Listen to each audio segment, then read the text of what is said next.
Csodás, ezt már szeretem. Hát, örülök, hogy megismertelek. További sok sikert. Nagyon köszönöm. Akkor én mától itt lakom. És ő lesz a nejem? Dolgunk van itt. Keresünk valakit. Nem sok humorod van. Igaz kell? De sok van. 183-szor nyertem el az év legviccesebb ajándékcsomagolója díjat. Akkor tévedtem.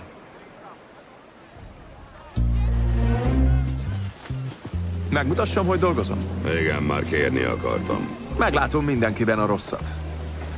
Ez egy adottság. És a munkaeszközöm. Én bárkiről megmondom, hogy mi a legrosszabb benne. Ott az a pasas. Nős, de az ott nem a neje. Azért fehér az ujja a jegygyűrűje helyén. Az a srác meg átverni készül a másikat. Azért nevet túl hangosan. Na és az a tag?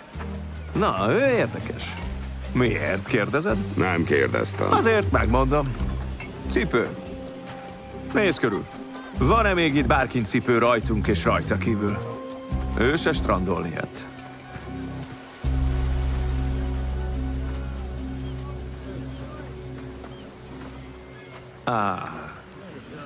Ő egy karmáni halálzsoldos. Ahogy a másik is, meg a harmadik is. A tetoválás nézd a kezükön. Lenyűgöző vagy, de mi lenne, ha megkeresnénk az emberünket? Az a pasi ott az emberünk. A karmániak az ő testőrei. Biztos? Biztos. Hé, várj, mire készülsz? Beszélek a fejével.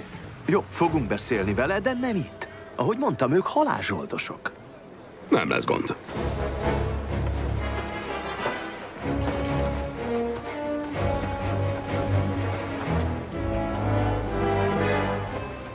Sétálj tovább.